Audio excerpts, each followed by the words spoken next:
እያንዳንዱ ሙስሊም የአብደላህ ኢብኑ ሁዘይፋን ጭንቅላት የመሳም ግዴታ አለበት። እኔው እጀምራለሁ። አሰላሙ አለይኩም ወራህመቱላሂ ወበረካቱ። ዛሬ ደግሞ የሌላ አንድ ሶሃባ ታሪክ ይዤላችሁ መጥቻለሁኝ። አብደላህ ኢብኑ ሁዘይፋ ረዲየላሁ ዐንሁ። ተከታተሉ። ለቻናሌ አዲስ ከሆናችሁ ሰብስክራይብ በማድረግ ቤተሰብ ሁኑ። ቪዲዮውን ላይክ በማድረግ ጀምሩ። መልካም ቆይታ። ታሪክ ከዚህ ሰው በፊት የነበሩትን በሺዎች የሚቆጠሩ አረቦችን እንደረሳው ሁሉ እርሱንም በረሳው ነበር። እንደነርሱ እርሱም ትኩረት ወይም ዝና ባላገኘ ነበር። የኢስላም ታላቅነት ግን አብደላህ ኢብኑ ሁዘይፋን በዘመኑ የነበሩ ሁለት የዓለም ሀያላን መሪዎችን የመፈታተን እድል እንዲያገኝ ያደረገው። የፋርስ ንጉሰ ነገስት ከነበረው ኪስራ እና የባዛንታይን ንጉሰ ነገስት ጋር አይን ላይን ተፋጧል። ከኪስራ ጋር የነበረው ገጠመኞች የጀመረው ነቢዩ ሰለላሁ ዐለይሂ ወሰለም ከሰሃባዎቻቸው መካከል አንዳንዶቹን ከአረብ ልሳን ምድር ውጭ ያሉ አገረ ገዦችን ወደ ኢስላም ለመጥራት ደብዳቤ አስይዘው ለመላክ በወሰኑበት በስድስተኛው ዓመተ ሂጅራ ነበር። ነቢዩ ሙሐመድ ሰለላሁ ዐለይሂ ወሰለም ለዚህ ተልእኮ ታላቅ ትኩረት ሰጥተውት ነበር። እነዚህ መልእክተኞች የሚሄዱበት ከሙስሊሞች ጋር ምንም አይነት ስምምነት ወይም ውል ያላደረጉ ህዝቦች ካሉበት ሩቅ አገሮች ነው። ስለዚህ አገሮች ቋንቋ ወይም ስለ ገዢዎቻቸው ዝንባሌና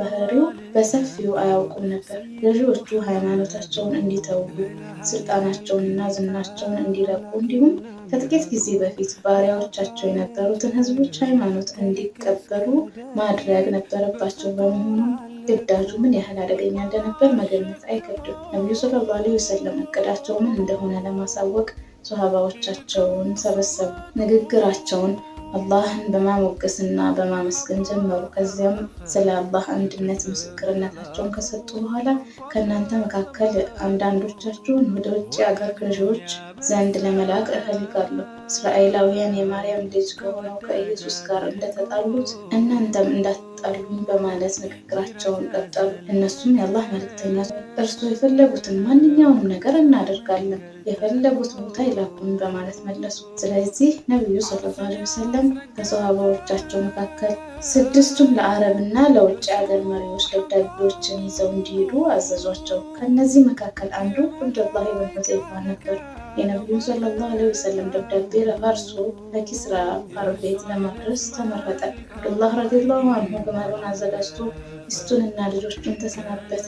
ብቻውን ጉዞ ጀመረ። የፋርስን ወይም የአሁኗ ኢራን ምድር እስከሚረግጥ ድረስ ተራሮችንና ሸለቆችን እያቆራረጠ ሄደ። ከንጉሱ ግቢ እንደደረሰ ስለያዘው ደብዳቤ ጉዳይ ለዘቦቹ ከነገረ በኋላ ንጉሱ ካሉበት ቦታ እንዲገባ ፈቃድ ጠየቃቸው። በዚህ ጊዜ ኪስራ ፓርቬዝ እልፍኙ እንዲዘጋ አዘዘ። ታዋቂ ረዳቶቹንም ጠራ። ከተሰበሰቡ በኋላ አብደላህን እንዲገባ ፈቃድ ሰጠ።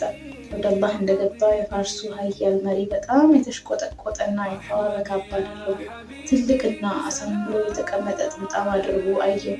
አብደላህ ገላ ላይ ይታይ የነበረው ግን የአረብ ዘላን የሚለብሰው መናኛ የባላጋር ልብስ ነበር። አብደላህ ንጉሱን ሲያይ ጭንቅላቱን አልደፋም፣ እግሮቹም አልተብረከረኩም። ኢስላም ያጎናጸፈው ክብር በልቡ ውስጥ ይበልጥ ነደደ። የእምነቱ ጥንካሬም በልቡ ውስጥ መታ።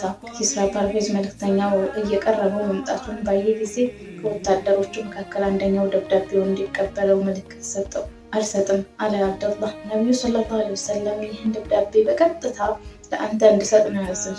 ከአላህ መልእክተኛ ሰለላሁ ዐለይሂ ወሰለም ትዕዛዝ ውጭ ደግሞ አልሰራም አለ። በዚህን ጊዜ ኪስራ ወደ እኔ እንዲቀርብ ፍቀዱለት አለ ጠባቂዎቹ። አብደላህ ወደፊት ሄድና ደብዳቤውን በእጁ አስረከበው። ከዚያም እፊቱ ቆሞ የተጻፈውን እንዲያነብለት አዘዘው። እሱም እንደሚከተለው ማንበብ ጀመረ። በጣም አዛኝና ሩህሩህ በሆነው በአላህ ስም እጀምራለሁ። አላህ መልእክተኛ ሰለላሁ ዐለይሂ ወሰለም ከሆነው ከሙሐመድ ለፋርሱ ገዢ ለኪስራ የአላህ መመሪያ ለተከተለ ሁሉ ሰላም ይስፈንበት። ኪስራ ቁጣው ገንፍሎ የወጣው ከደብዳቤው ላይ ይህን ያህል ብቻ በአስተርጓሚ እንደሰማ ነበር። ፊቱ ቀላ፣ አንገቱን ማላብ ጀመሩ።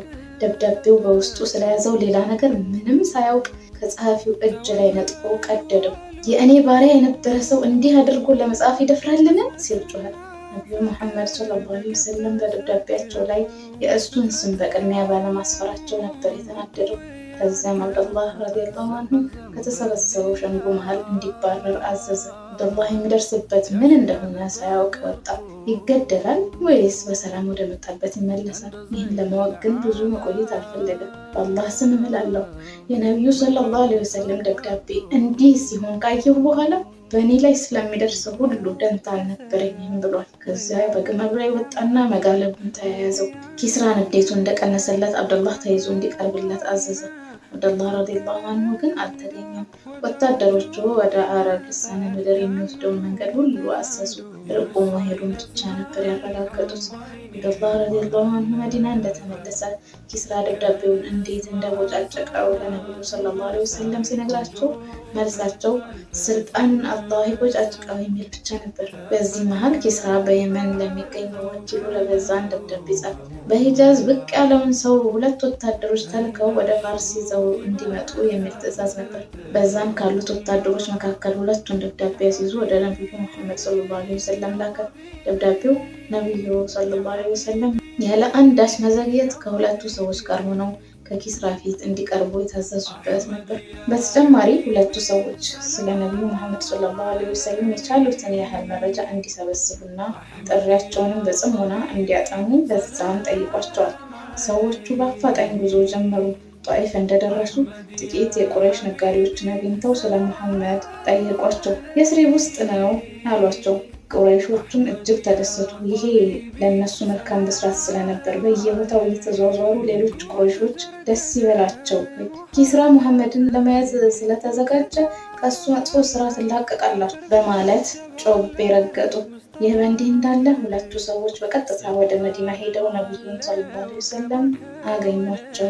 የበዛንን ደብዳቤ ሰጧቸው። ንጉሠ ነገሥቱ ኪስራ የእኛ ንዑስ ግዛት አስተዳዳሪ የሆነውን በዛን እርሶን ለማግኘት ሰዎችን እንዲልክ ጻፈለት። በዚህ መሰረት እኛ እርሶን በቁጥጥር ስር አውለን እንደሚሄድ ነው የመጣነው። በፈቃደኝነት ከመጡ ለእርሶ ጥሩ እንደሚሆንና ቅጣቱን እንደሚተውሎት ኪስራ ተናግሯል። እምቢ የሚሉ ከሆነ ግን የእሱ ቅጣት ምን ያህል ከፋ እንደሆነ ያውቃሉ።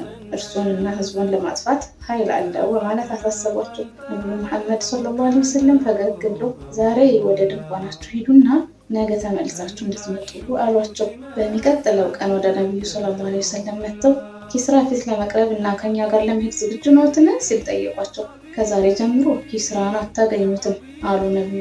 አክለውም አላህ ገድሎታል።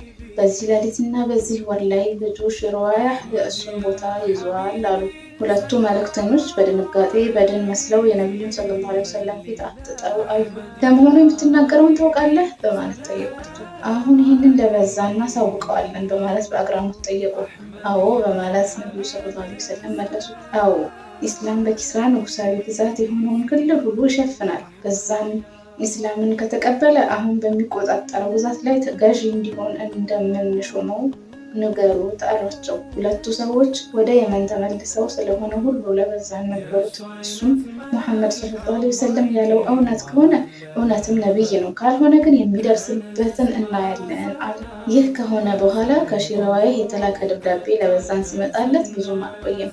ኪስራ በህዝባችን ላይ በሚፈጸመው ጭቆና ምክንያት ገድየዋለሁ። የመሪዎችን መገደል፣ ሚስቶቻቸውን መማረክና ሀብታቸውን መውረስ ህጋዊ አድርጎ ይመለከት ነበር። ይህ ደብዳቤ እንደደረሰህ ከአንተ ጋር ያለ ማንኛውንም ሰው እኔን ለማገልገል የሚገባቸውን ቃል ኪዳን እንደኔው ሆነህ ተቀበል ይላል ደብዳቤው። በዛ የሺርዋይህን ደብዳቤ እንዳነበበ ወዲያው አሽቀንጥሮ ጥሎ ኢስላም መቀበሉን ይፋ አደረገ። በየመን ከእርሱ ጋር የነበሩት ፋርሳውያንም ሙስሊም ሆኑ። ይህ እንግዲህ አብደላህ ኢብን ሁዘይፋ ረዲየላሁ አንሁ ከፋርሱ ንጉስ ጋር ያደረገው ግንኙነት ታሪክ ነው። ከባይዛንታይኑ ገዢ ጋር ደግሞ የተገናኘው በዑመር ኢብን ኸጣብ ረዲየላሁ አንሁ ኸሊፋዊ አስተዳደር ወቅት ነበር። ይህም ቢሆን በጣም አስደናቂ ታሪክ ነው። ከሂጅራ በኋላ በ19ኛው ዓመት ዑመር ረዲየላሁ አንሁ ጨቋኙንና የኢስላምን ነፃነት የነፈገውን ባይዛንታይንን ለመውጋት አንድ ጦር ሰራዊት ላኩ። ከሰራዊቱ መሃል አብደላህ ኢብን ሁዘይፋ ነበረበት። የሙስሊሞች ጦር ኃይል መንቀሳቀስ ወሬ ለባይዛንታይኑ አፄ ደረሰ። ቀደም ሲል ስለ እምነታቸው ጽናት እንዲሁም በአላህ እና በነቢዩ ሰለላሁ ዐለይሂ ወሰለም መንገድ ህይወታቸውን ለመሰዋት ስላላቸው ፈቃደኝነት ሰምቶ ነበር። ስለዚህም ወታደሮቹ በህይወት የሚይዙት የሙስሊም ምርኮኛ ካለ እንዲያመጡለት ትዕዛዝ ሰጠ። አብዱላህ ብን ሁዘይፋ ለባይዛንታይን እጅ ምርኮኛ ሆኖ እንዲወድቅ አላህ በመፍቀዱ ተይዞ ከአጼው ፊት ቀረበ። አጼው አብዱላህን ለብዙ ጊዜ አትኩሮ ተመለከተው። ከዚያም በድንገት አንድ ሀሳብ አቀርብልሃለሁ አሉ። ምንድን ነው ሲል አብዱላህ ጠየቀ። ክርስቲያን እንድትሆን እመክርሃለሁ። ይህን ካደረግክ በነጻ ትለቀቃለህ። በሰላም በጥገኝነት የምትኖርበት ሁኔታም ይመቻችልሃል አሉ ንጉሱ። ምርኮኛው ግን የሰጠው መልስ ቁጣ የተሞላበትና አንተ አድርግ የምትለኝን ነገር ከመፈጸም ይልቅ 1000 ጊዜ ሞትን እመርጣለሁ የሚል ነበር። ደፋር ሰው መሆንህን ተረድቻለሁ። ሆኖም እኔ የምልህን እሺ ብለህ ከተቀበልክ ከስልጣኔ አካፍልሃለሁ። የእኔ ረዳት ሆነህ እንደምትሰራም ቃል እገባልሃለሁ አለ። ምርኮኛው አብደላህ በሰንሰለት እንደተጠፈረ ፈገግ ብሎ በአላህ ስም እምላለሁ አንተ ያለህንና አረቦች ያላቸውን ሀብት ሁሉ ብትሰጠኝ እንኳ አላደርገውም፣ ኢስላምን አልተውም አለ። እምቢ ካልክ እገድልሃለሁ፣ የፈለግከውን አድርግ። ከዚያም አጼው አብደላህ በመስቀል ላይ እንዲሰቀል ካደረገ በኋላ ወታደሮቹ መጀመሪያ በእጆቹ አቅራቢያ፣ ቀጥሎ ደግሞ በእግሮቹ አቅራቢያ ጦር እንዲወረውሩበት አዘዘ። ይህን ሲያደርጉ ግን ክርስትናን እንዲቀበል ወይም ቢያንስ ኢስላምን እንዲተው ከመወትወት ወደ ኋላ አላሉ። እሱ ግን በቁርአናዊ አቋሙ ጸና። ከዚያም አጼው ከእንጨት መስቀሉ ላይ እንዲወርድ አስደርጎ ትልቅ ጋን እንዲቀርብለት ጠየቀ። ጋኑ ኃይለኛ እሳት ላይ በተጣደ ዘይት የተሞላ ነበር። ከዛም ሌሎቹ 2 ሙስሊም ምርኮኞችን አስመጣና አንደኛው በሚፍለቀለቀው የፈላ ዘይት ውስጥ እንዲገባ አዘዘ። የምርኮኛው ስጋ በአንዴ ተበታትኖ አጥንቱ ብቻ ተንሳፈፈ። በዚህ ጊዜ አጼው ወደ አብደላህ ረዲየላሁ ዐንሁ ዞሮ ክርስትናን እንዲቀበል ጠየቀው። ይህ አብደላህ ረዲየላሁ ዐንሁ የገጠመው ፈተና እስከዚያ ጊዜ ድረስ በህይወቱ ከገጠመት ሁሉ በጣም አስፈሪ ነበር። እሱ ግን በቆራጥነቱ ጸና። አጼው ተስፋ በመቁረጡ ማስፈራራቱን ትቶ ጋኑ ውስጥ እንዲነከር አዘዘ። አብደላህ ረዲየላሁ ዐንሁ ወደ ጋኑ ዘንድ እየተወሰደ ሳለ እንባውን ማፍሰስ ጀመረ። አጼው ይህንን ሲያይ እስረኛው ተስፋ ቆርጦ የተረታ ስለመሰለ ወደ እሱ ተመልሶ እንዲመጣ አደረገ። ክርስቲያን ቢሆን እንደሚሻለው ለአንዴና ለመጨረሻ ጊዜ ነገረው። አብደላህ ረዲየላሁ ዐንሁ ግን እምቢ አለ። በዚህ ጊዜ አጼው የት አባክ ታዲያ ለምን አለቀስክ ሲል በቁጣ አንባረቀ። ያለቀስኩት አለ አብደላህ ረዲየላሁ ዐንሁ ለራሴ አሁን እዚህ ጋን ውስጥ ልትጣል ነው፣ ነፍስህም ልትለይ ነው አልኩት። እኔ ግን በእውነት በአካላቴ ላይ ባሉት ጸጉሮች ቁጥር ልክ ብዙ ነፍስ ኖረውኝ ለአላህ ስል ሁሉም በዚህ ጋን ውስጥ ቢጣሉ ፍላጎቴ ነበር። አብደላህ ረዲየላሁ ዐንሁ አቋም ንጉሱን በጣም አስደነቀው። የእምነት ጽናቱ፣ ታማኝነቱ፣ ቆራጥነቱ፣ ለኢስላም የነበረው ጥልቅ ፍቅር ተጽዕኖ ስላደረሰበት አብደላህን እንዲህ ሲል ጠየቀው። ንጉሱ ነፃ ላቅህ ዘንድ ጭንቅላቴን አንድ ጊዜ ሳመኝ አለ። ሁሉንም የሙስሊም ምርኮኞች ጭምር የምትለቅ ከሆነ ሲል አብደላህ ጠየቀ። አጼው ይህንን ለማድረግ ተስማማ። አብደላህ ረዲየላሁ ዐንሁ ደግሞ ለራሱ ከአላህ ጠላቶች መካከል አንዱ የሆነውን ሰው እስመውና እኔንና ሌሎቹን ሙስሊም እስረኞች በሙሉ ይለቅራል። ይህንን በማድረጌ ምንም ጥፋት ሊኖርብኝ አይችልም ሲል አሰበ። ከዚያ ቀጥ ብሎ ወደ አጼው ሄድና ግንባሩን ሳመው። ሁሉም ሙስሊም እስረኞች ተለቀው ለአብደላህ ረዲየላሁ ዐንሁ ተሰጡ። በመጨረሻም አብደላህ ኢብኑ ሁዘይፋ ረዲየላሁ ዐንሁ ወደ ዑመር ኢብኑ ኸጣብ መጣና ስለሆነው ነገር ሁሉ አወራቸው። ዑመር ረዲየላሁ ዐንሁ እጅግ በጣም ተደሰቱ። እያንዳንዱ ሙስሊም የአብደላህ ኢብኑ ሁዘይፋን ረዲየላሁ ዐንሁ ጭንቅላት መሳም ግዴታ አለብን፣ እኔው ጀምረዋለሁ በማለት ከተቀመጡበት ተነስተው የአብደላህ ኢብኑ ሁዘይፋን ጭንቅላት ሳሙ።